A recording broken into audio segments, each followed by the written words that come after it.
ছোট্ট বাচ্চা মাদ্রাসায় পড়ে, মাত্র 2 পারা কোরআন মুখস্থ করেছে। সেই বাচ্চাটাকে বলা হচ্ছে তোমার বাবা মারা গেছে, তুমি কি বলতে চাও? ছেলেটা কান্না করতেছে আর বলতেছে আমার বাবা আমাকে মাদ্রাসায় রেখে আসতো, আমার কালে মুখ চুমা খাইতো, প্রতিদিন আমাকে 10 টাকা করে নাস্তা খাওয়ার জন্য দিত, আর বলতো বাবা রে আমার বংশে কোনো হাফেজ নাই, আলেম নাই, আমার বড় স্বপ্ন আমরা মূর্খ মানুষ, তোরে মাদ্রাসায় দিলাম বাবা, আমি মারা গেলে আমার জানাজার ইমামতিটা তুমি করবা। আজকে যে ছোট্ট শিশু ইয়েতিম মাদ্রাসা পড়ুয়া ছাত্র চোখের পানি ছেড়ে দিয়ে কাঁদে আর বলে আমার একটাই দুঃখ, আমার একটাই আফসোস, আমি আমার বাবার জানাজার ইমামতি করতে পারলাম না, আমি আমার বাবার স্বপ্নটা পূরণ করতে পারলাম না। আমার বাবা ওই যাত্রাবাড়ি উত্তরায় ওই পুলিশের গুলিতে ছাত্র আন্দোলনের সময় আমার বাবা শহীদ হয়ে গেছে।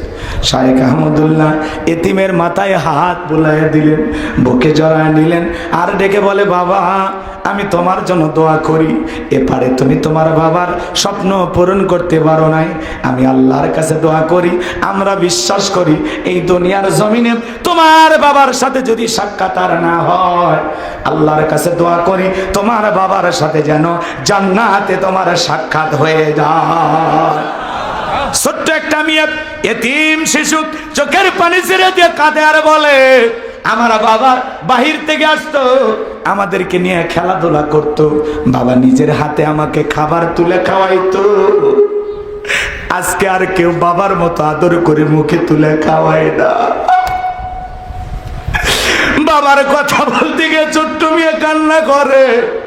300 পরিবারের হাতে 1 লাখ করে টাকা চেক তুলে দিলেন, আর কিছু পরিবার যারা একেবারে দরিদ্র তাদেরকে যাচাই বাছাই করে আরো সহযোগিতার হাত বাড়াবেন। এই জন্য শায়েখ আহমদুল্লাহর জন্য আপনারা দোয়া করবেন বাজান। তার আসন্না ফাউন্ডেশনের মাধ্যমে সারা দেশে যে পরিমাণে মানুষের কল্যাণে, এদেশের উম্মার কল্যাণে যেভাবে তিনি ভূমিকা পালন করে যাচ্ছেন, আল্লাহ পাক যেন প্রিয় শাইখকে সুস্থতার সহিত নিয়ে খায়ের দান করেন। আর যে এতিম পরিবারের হাতে টাকা দিয়া সহযোগিতা করেছেন, এই টাকাগুলো পেয়ে তাদের পরিবারের ভিতরে যেন আল্লাহ তাআলা সচ্ছলতা ফিরাইয়া দেন, তাদের পরিবারের উপরে আল্লাহর পক্ষ থেকে যেন খাস রহমত বরকত নাজিল হয়। জোরে বলুন আমিন। যে এতিম শিশুগুলো চোখের পানি ফেলে কান্না করতেছে, একবার চিন্তা করেন আপনি আমি মারা গেলে আমার সন্তানও এরকম ভাবে কান্না করবে বাজান। এই জন্য যারা এরকম শত শত পরিবারকে গুলি চালিয়ে এতিম করেছে, যাদের ওয়াদারে হাজার হাজার পরিবার আজকে নিঃস্ব হয়ে পথে বসে গেছে, ওদের ক্ষমা নাই, ওদের ক্ষমা নাই, ওদের বিচার বাংলার মাটিতে হবে। আর দুনিয়ার আদালতে যদি ওদের বিচার না হয়, আল্লাহর আদালতে ওদের বিচার একদিন হবে। কথা বলে ঠিক কি না? কষ্ট হয় ওই এতিমদের চোখের পানি। যে বোন তার স্বামীকে হারিয়ে বিধবা হয়েছে, কে দেবে সান্ত্বনা? যে বাবা তার সন্তানকে হারিয়েছে, কে দেবে সান্ত্বনা? কে আছে বাবার মতো আদর করবে? কে আছে বাবার মতো বুকে টানবে? কে আছে বাবার মতো বটবৃক্ষের ছায়া দিয়ে সারাটা জীবন সন্তানের পাশে থাকবে? বাবা বাবা বাবার কোনো তুলনা হয় না। কথা বলেন ঠিক কিনা?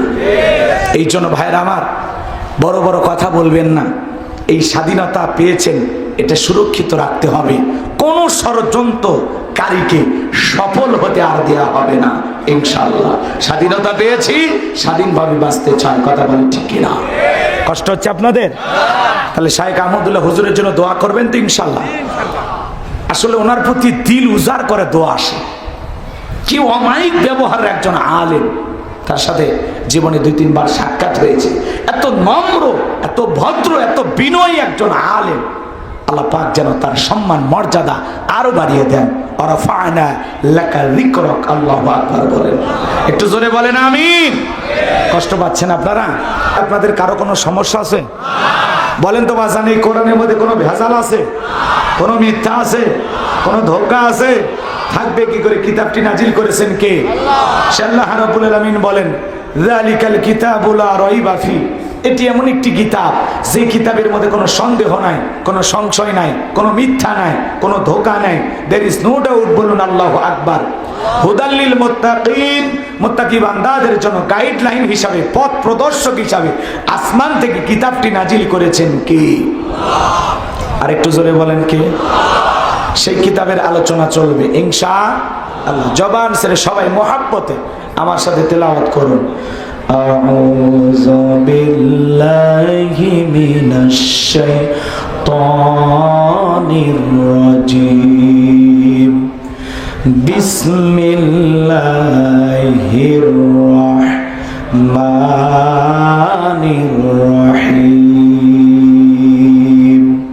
বিতাড়িত মুরদাদ শয়তানের কাছ থেকে আল্লাহ পাকের কাছে আশ্রয় প্রার্থনা চাচ্ছি। পরম করুণাময় দয়ালু আল্লাহ তাআলার নামে শুরু করছি। ইন্নাল্লাযীনা ক্বালু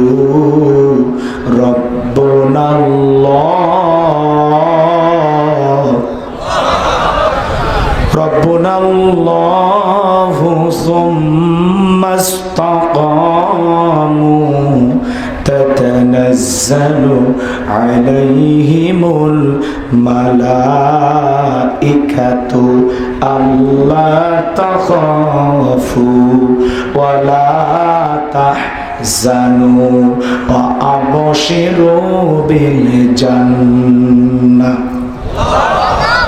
বিল-জান্নাতিল্লাতী কুনতুম তুআদুন।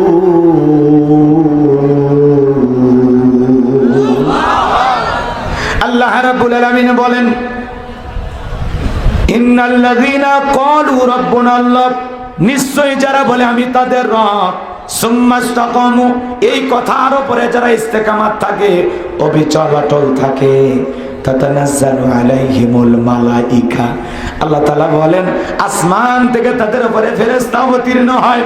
ফেরেশতা নাজিল হয়ে তাদেরকে এসে ডেকে বলেন, আল্লাহ তাখাফু, ভয় পেও না, ওয়ালা তাহজানু, চিন্তা করো না, ওয়া আবশিরু বিল জান্নাতিল্লাতী কুনতুম তুআদুন, তোমাদের যে জান্নাতের প্রতিশ্রুতি দেওয়া হয়েছে, যে জান্নাতের ওয়াদা দেওয়া হয়েছে, সেই জান্নাত পেয়ে তোমরা আনন্দিত হও। বলুন সুবহানাল্লাহ। এটা হলো আয়াতের সরল অনুবাদ। এই যে ওটা বর্ষা করলে কিন্তু আমি দোয়া করে দেব। অনেক কষ্ট করে আমি আসছি, সেই লালমনিরহাট কোথায় আর যশোর কোথায়, একটু দোয়া করেন, জিমানো ভাবটা কেটে যায়, আমি জানো প্রাণ ভরে কিছু শোনাইতে পারি। একটু হলে দোয়া করেন, নাকি উঠেই লাফাবো? একটু অপেক্ষা করেন, শুরু হলেই মজা টের পাবেন আস্তে আস্তে ইনশাআল্লাহ। আপনারা মনে হয় অসুস্থ হন না কেউ, নাকি অসুস্থ হন আপনারা? তো মাঝে মাঝে আমরাও অসুস্থ হই, কিন্তু বলি না। বললে আবার তখন বলবেন, হ্যাঁ এত দূর থেকে এসে আমার অসুস্থ। একটু হালকা গলাটা, গতকালকের মাইকটা একেবারেই বাজে ছিল, মানে এমন ভাবে কথা বলেছি, মানে কলিজার থেকে টানিয়ে নিয়ে এসছে ভিতরে, এই জন্য একটু কষ্ট হচ্ছে আমার। তারপরে আমি গলা ফাটুক আর সিরুক আর রক্ত বের হয়ে যায়, তারপরে আলোচনা চলবে ইনশাআল্লাহ। মাঝে মাঝে কথা বলতে গেলে আমাদের গলা দিয়ে রক্ত পর্যন্ত চলে আসে। কষ্ট হচ্ছে আপনাদের? একটু সহযোগিতা করবেন। আমি এই আয়াতের নাজিলের শানি নজুল যদি বলি, প্রত্যেকটা আয়াত বা সূরা এদিক খেয়াল করে, নাজিলের শানি নজুল আছে না নাই, নাজিলের প্রেক্ষাপট আছে না নাই। তো নাজিলের প্রেক্ষাপট যদি আমি বলতে চাই, কমপক্ষে 2-2.5 ঘন্টা লাগবে। এত সময় আমার হাতে নাই। আমরা মূল তাফসিরে যাব, শুধু সংক্ষিপ্ত এতটুকু বলে যাই। বিশ্বনবী প্রিয় 2 জন মানুষ মাত্র 3 দিনের ব্যবধানে মারা গেলেন। কয় দিনের? 3 দিনের। আম্মাজান খাদিজাতুল কুবরা রাদিয়াল্লাহু তাআলা আনহা মারা গেলেন। আর কাছের চাচা, সবচাইতে মহাব্বত, বাবার মতো আগলায় রাখতেন চাচা আবু তালিব। এই 2 জন মানুষকে হারিয়ে ব্যথিত হৃদয় নিয়ে নবী যখন তাইফে চলে গেলেন, তাইফের মানুষেরা দাওয়াত গ্রহণ করা তো দূরের কথা, বৃষ্টির মতো পাথর নিক্ষেপ করলেন রসুলের জান্নাতি শরীর মোবারকে। পাথরের আঘাত খেয়ে বিশ্বনবী অজ্ঞান হয়ে পড়ে গেলেন। পাথর পুরো শরীরটা দিয়ে ঢাকা, পুরো শরীরের উপরে পাথর দিয়ে কি ঢাকা। নবীর সাহাবী যায়েদ বিন হারেসা বলেন, আমি অনেক কষ্টে রসুলের শরীর থেকে পাথরগুলো সরাই ফেললাম। এরপরে নবীজি বলে, যায়েদ এখন কোন ওয়াক্তের নামাজের সময়? হযরতে যায়েদ বলেন, আসরের নামাজের সময়। বিশ্বনবী তখন বলেন, আমার একটু ওযু বানায় দাও। বিশ্বনবী তখন ওযু বানায়া হযরতে যায়েদ বলেন, আমি যখন রসুলের পা থেকে জুতা মোবারক খুলতে গেলাম, আমি তাকায় দেখি রসুলের জুতার ভিতরে রক্ত জমাট বেঁধে গেছে। পৃথিবীর শ্রেষ্ঠ মহামানব, সেই মানুষটাকে পিটাইয়া রক্তাক্ত করা হয়েছে। কিসের দাওয়াত দেওয়ার কারণে? কালেমার দাওয়াত দেওয়ার কারণে, ইসলামের পথে মানুষকে ডাকার কারণে, আল্লাহর দেয়া রিসালাতের দায়িত্ব সঠিকভাবে পালন করার কারণে। কথা বলে ঠিক কি না? আচ্ছা, নবীরা কি মানুষের কাছে টাকা চাইতো? বলেন, জমি চাইতো? চাইতো না। কারো জায়গা জমি দখল করতো না, কারো বাড়িতে চুরি ছিনতাই করতো না। সমস্ত নবী রাসূল কালেমার দাওয়াত দিতেন, কারণ উম্মতেরা যেন কুফরির পথ থেকে, শিরিকের পথ থেকে, মানুষের তৈরি করা সকল মত, এই দুনিয়ার মানুষের তৈরি করা যত ধরনের পথ মত আছে, সবগুলোকে পিছনে ফেলে মানুষ যেন আল্লাহর দেখানো পথে, নবীদের দেখানো পথে পরিচালিত হয়। এই পৃথিবীর সমস্ত নবী রাসূলদের টার্গেট মানুষকে জান্নাতের রাস্তা দেখানো। কথা বলে ঠিক কি? তারা এসেছিলেন মানুষকে পথ দেখাইতে, মিনাল যুলুমাতি ইলান নূর, অন্ধকার থেকে আলোর পথ দেখানোর জন্য, অন্ধকার থেকে আলোকিত মানুষ বানানোর জন্য। কোরআন এসেছে আপনাকে আমাকে শিরিকের অন্ধকার, কুফরের অন্ধকার থেকে আপনাকে আমাকে আলোকিত মানুষ বানানোর জন্য। আল্লাহু আকবার বলেন। আমার ভাইয়েরা, বিশ্বনবী নামাজ আদায় করার পরে আসমান থেকে জিবরাইল এসে বলে, নবী আপনি শুধু একটা বার অর্ডার দেন, যেই তায়েফের মানুষের আপনাকে পাথর নিক্ষেপ করেছে, পাহাড় চাপা দিয়া ওদেরকে আমরা ধ্বংস করে দেব। আমার নবী বলে, জিবরাইল ওরা না চিনে আমাকে পাথর মেরেছে, আজকে যদি পাহাড় চাপা দিয়ে ওদেরকে ধ্বংস করে দাও, আমি কার কাছে কালেমার দাওয়াত পৌঁছাবো? নবীর অন্তরে কত দয়া, কত মায়া। মায়ের অন্তরে যেমন সন্তানের জন্য মায়া, মহাব্বত, ভালোবাসা, দরদ থাকে, নবীদের অন্তরে মায়েদের চাইতে উম্মতের জন্য বেশি মায়া থাকে। কথা কি বুঝতে পারছেন? আমার ভাইয়েরা, বিশ্বনবী মুহাম্মদ রাসূলুল্লাহ সাল্লাল্লাহু আলাইহি সাল্লাম আসমানের দিকে হাত তুলে দোয়া করে বলেন, আল্লাহ ওই তায়েফের মানুষেরা আমাকে না চিনে পাথর নিক্ষেপ করেছে, আমি তায়েফের মানুষকে মাফ করে দিয়েছি, আপনিও তায়েফের মানুষকে মাফ করে দেন। বিশ্বনবী দোয়া করলেন, আল্লাহ তাআলা দোয়া কবুল করেছিলেন। বলেন সুবহানাল্লাহ। এইবার নবীজি চলে আসলেন, একদিন দুই দিন নয়, 19 দিন পর্যন্ত আসমান থেকে জিবরাইল আসে না, নতুন কোন আয়াতে কারিমা নাজিল হয় না। কাফেরা ডেকে বলে, ও নবীর সাহাবীরা, কি ব্যাপার, কই গেল তোমাদের নবীর নতুন কোন আয়াত বা সূরা পাঠ করে তোমাদেরকে শোনায় না, নাকি তার আল্লাহ তাকে ভুলে গেছেন? জোরে বলেন নাউজুবিল্লাহ। কাফেরা সমালোচনা করে ডেকে বলে, ও নবীর সাহাবীরা, কি ব্যাপার, তোমাদের নবী তো নতুন কোন আয়াত বা সূরা পাঠ করে শোনায় না, নাকি তার উপরে যে জিন ভর করেছিল সেই জিনটা বিদায় নিয়েছে? জোরে কর নাউজুবিল্লাহ। ওরা যখন এইভাবে সমালোচনা করে, সাহাবায়ে কেরাম মনে মনে কষ্ট পায়, কিন্তু বিশ্বনবীর কাছে মনের কষ্টের কথা খুলে বলতে পারে না। আমার ভাইয়েরা, 19 দিন পরে আসমান থেকে জিবরাইল এসে বিশ্বনবীর উপরে এই পাওয়ারফুল আয়াতে কারিমা গুলো নাজিল করলেন। বলুন আল্লাহু আকবার। আল্লাহ তাআলা জানিয়ে দিলেন, ইন্নাল্লাযীনা ক্বালু রাব্বুনাল্লাহ, আল্লাহ রাব্বুল আলামিন বলেন, ইন্নাল্লাযীনা ক্বালু রাব্বুনাল্লাহ, নিশ্চয়ই যারা বলে আমি তাদের রব, সুম্মাস্তাকামু, এই কথার উপরে যারা ইস্তেকামাত থাকবে, অবিচল অটল থাকবে, আল্লাহ আমার রব, এই কথার উপরে যারা টিকে থাকতে যাবে, তাদের উপরে জুলুম আসবে, মামলা আসবে, হামলা আসবে, নির্যাতন আসবে, জুলুম আসবে, সমস্ত জুলুম সহ্য করেও টিকে থাকতে হবে। আল্লাহ আমার রব, তিনি আমার সব। ভালো করে বুঝবেন, আপনাদের এলাকায় রাস্তা আছে না নাই? দুই ধার দিয়ে গাছ আছে না নাই? কি বলছিলাম ভুলে গেছেন? সুম্মাস্তাকামু, ইস্তেকামাত থাকতে হবে, অবিচল অটল থাকতে হবে। কথা বলে ঠিক কিনা? আল্লাহ রাব্বুল আলামিন বলেন, ইন্নাল্লাযীনা ক্বালু রাব্বুনা আল্লাহ, নিশ্চয়ই যারা বলে আমি তাদের রব। ও যশোরের বাবাজিরা, যুবক ভাইরা, আপনারা সবাই বলেন তোমাদের রব কে? আসমানের দিকে ডান হাতটা তুলে শাহাদত আঙ্গুলে দ্বারা ইশারা করে চিৎকার মেরে ডেকে বলেন তোমাদের রব কে? আর একটু জোরে ডাকতে বলেন আল্লাহ। আর একটু দরদ ভালোবাসা নিয়ে ডাকতে বলেন আল্লাহ। আর একবার বলেন আল্লাহ। সবাই জোরে বলেন আপনার। এই যে আল্লাহ আল্লাহ বলে ডাক দিলাম, আমাদের আল্লাহ খুশি না বেজা? মা বাবাকে বারবার বাবা মা বলে ডাক দিলে তারা বিরক্ত হয়, রাগান্বিত হয়। কিন্তু এমন এক স্রষ্টা, এমন এক সৃষ্টিকর্তা পেয়েছি, কোটি কোটি বার ডাক দিলেও বিরক্ত হন না যিনি, তিনি কে? সে রবকে সবসময় স্মরণ করবো তো ইনশাল্লাহ, স্মরণ করবো তো ইনশাল্লাহ।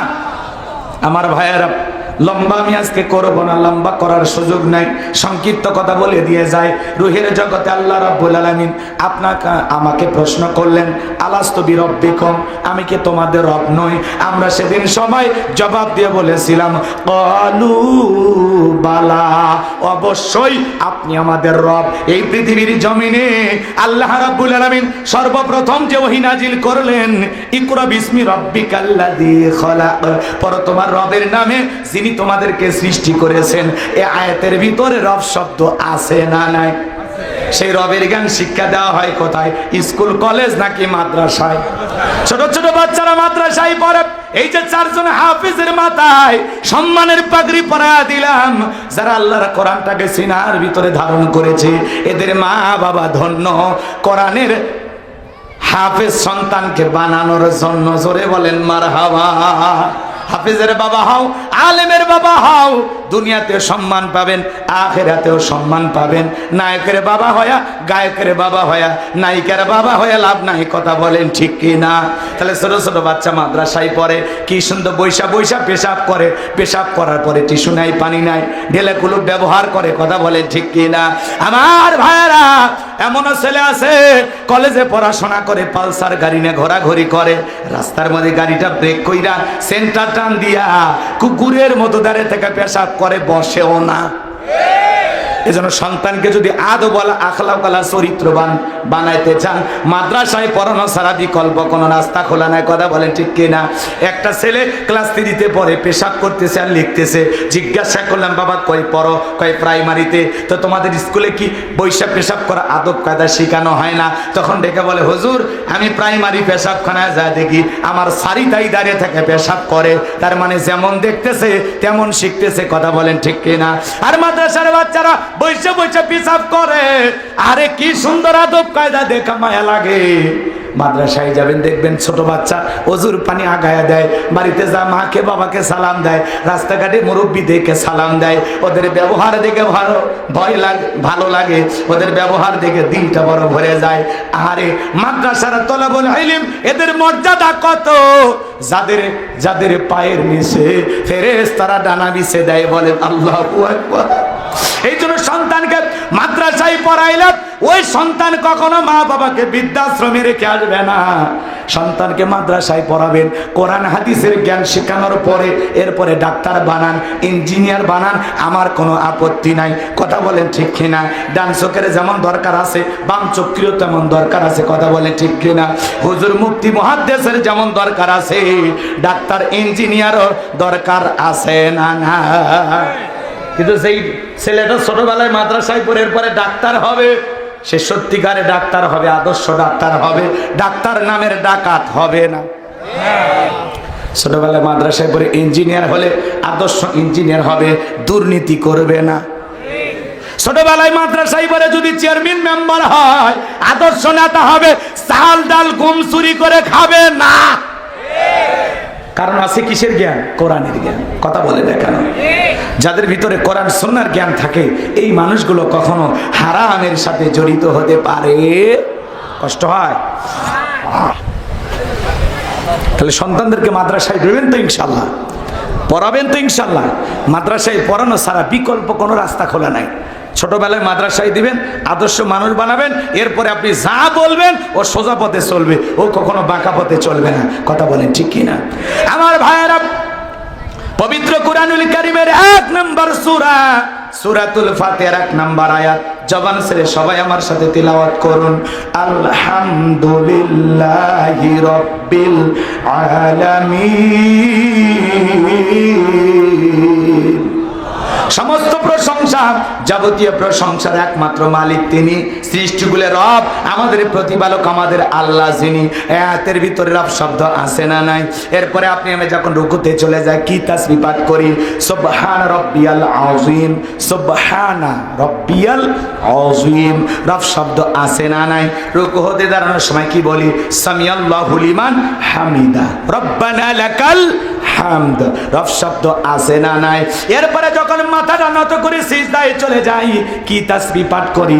সুবহানা রাব্বিয়াল আ'লা, সুবহানা রাব্বিয়াল আ'লা। কিছু কিছু মানুষ যায় খালি পড়তেছে সুবহানাল্লাহ কয় না, সবিনে তেল কয়, আল্লাহ ভালো জানে। কথা কয় ঠিক কিনা? স্পষ্ট করে বলতে হবে সুবহানা রাব্বিয়াল আ'লা, সুবহানা রাব্বিয়াল আ'লা, সুবহানা রাব্বিয়াল আ'লা। কথা এরপরে নামাজ শেষ হওয়ার পরে, সালাম ফিরানোর পরে আমরা যখন আল্লাহ তাআলার কাছে হাত পেতে দোয়া করি কি বলি? রব্বানা আতিনা ফিদ দুনিয়া হাসানাতাও ওয়া ফিল আখিরাতি হাসানাতাও ওয়া কিনা আযাবান নার। সূরা বাকারা 201 নম্বর আয়াত। আল্লাহর কাছে ডেকে বলি, হে আমাদের রব, আমাদেরকে দুনিয়ার কল্যাণ দান করো, আখিরাতের কল্যাণ দান করো, ওই কঠিন জাহান্নামের আগুন থেকে আমাদের মুক্তি দাও। ইহকাল পরকালের কল্যাণ দেওয়ার মালিক কে?